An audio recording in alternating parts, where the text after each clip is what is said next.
Yo, what's goody, what's goody, what's goody? GZTV back with another video, and today we are going to be talking about the 5th overall episode of Better Call Saul. Now, Better Call Saul is just now wrapping up in reality, so we have 6 seasons of Better Call Saul. Good or bad news, I don't know, maybe they overbloated it, I don't know. So far it is kind of a slow burn, it's more of a sitcom than like an action than a drama. It has a story. There's definitely some storylines kind of developing in this TV show, but it's not like anything like Breaking Bad. And I didn't expect that, okay? Some people say it's just as good, but I know it's not as good. I know. Like, Breaking Bad's kind of peak television, and, yeah. But I'm sure, we will pick up in the action. Things will start to happen this episode's not one of those, like, I think this episode is really the comic relief of the season so far. So we'll just get into the plot. We'll get into what people think, and then I will say what I think of it. So police arrive at Chuck's house after his neighbor reports the stolen newspaper. So of course in episode 4, the cliffhanger was him seeing that Jimmy scammed those guys in the newspaper. He saw it in the newspaper. Jimmy tried to hide it from him so he didn't see it, and he ended up stealing his neighbor's newspaper to get the news, obviously, because he can't go outside. He's kind of stuck inside. There is some crazy, like, psychological warfare that goes on with Chuck in this episode. We will get to that in a second. Chuck is his brother, of course. You guys know that. Chuck's living conditions cause the officers to believe he is producing methamphetamine, so they kick in his door and taser him. So the police, they are in Albuquerque. This did happen before Heisenberg, but still, I'm sure there was a methamphetamine scene going on in Albuquerque before Walter was even thinking about doing this as a job. So, they assumed the worst, kicked in his door, and yeah. The publicity from Jimmy's billboard rescue results in several new prospective clients, most of whom are not viable because of their eccentricities. Sorry, 1 second.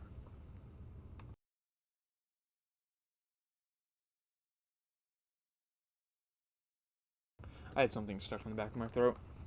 My throat feels so much better now. But, yeah. So the people that are, like, gullible enough to kind of believe in Jimmy's advertisements, they're really stupid people. They are really weird. They have odd behaviors. So he can't really get a true client off of these people right now. He's got to have a good fan base, a good audience. After a fruitless day, Jimmy visits Mrs. Strauss, an elderly woman who collects Hummel figurines, again, this weird thing, one of which is a rare and valuable Alpine shepherd boy. Some of these scenes are hilarious. He, talks to a guy with, a sex toilet. He makes these weird-ass remarks towards his kids while they're, potty training. I think there's just hilarious scenes in this. Me and my dad were, dying laughing watching this. This was the funny episode. What else? There was a guy that was really rich, and he gave him a bunch of fake money with his face on it. I think that was funny. Then we have a girl that's collecting these weird ass dolls and figurines, and they're littered on her table. I thought it was hilarious. So Jimmy assists her with estate planning, which consists mostly of allocating her Hummels to friends and relatives, and it sounds really foolish. It's who should I give what doll? It's it's a really weird thing. It's a really weird dynamic that Jimmy's working with here. Mrs. Strauss finds Jimmy's personality charming, and he offers to take half his fee in advance and half after her will is completed. But she pays the full amount up front in cash, so he gets $140. Pretty much, he doesn't necessarily finesse it off of her. I mean, he helps her, but he just hustled an old lady for $140. So that evening, Kim suggests Jimmy's success with his older clients might lead to a career in elder law, and she's kind of giving him ideas. Kim's kind of the agent that's investigating things in the show. I think she's a part of McGill too. I'm kind of confused by some of the characters, but yeah. Jimmy considers it, but he's interrupted when Kim takes a call from Howard. HHM, Howard and McGill. I don't know what the other H stands for. I don't remember. After hanging up, she tells Jimmy that Chuck is hospitalized. So kind of a little hitch in the road for Jimmy. He's getting clients, he's getting successful, and all of a sudden his brother has been hospitalized. So they rush over to the hospital. So a doctor proves Chuck's electromagnetic sensitivity is psychosomatic by turning on his hospital bed's control panel without him noticing. So it's kind of a mind thing. They think like he needs some therapy, psychological therapy or something, because his mind thinks that electricity is going to like hurt him, and he has like a fear of electricity and all this weird stuff. Oh wow, I love this shelving unit. Sorry, I'm leaning back in this hoe. Yeah, so she recommends Chuck be committed to a mental institution, but Chuck wants to go home, and Jimmy supports his decision. He's like, you know what, let's go home. You're not feeling very good. Let's just go home, Chuck. How about it? Let's see. Howard then arrives, and Jimmy concludes that Howard does not want Chuck committed because Jimmy would obtain guardianship and negotiate for Chuck to receive the full value of his partnership and a buyout. So he doesn't want him to like be out in the real world and be able to do anything and be plugged in, because he doesn't want Jimmy to win anything. He doesn't want him to be successful.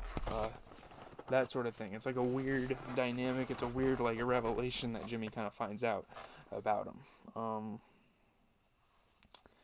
Jimmy then threatens to have Chuck committed, but after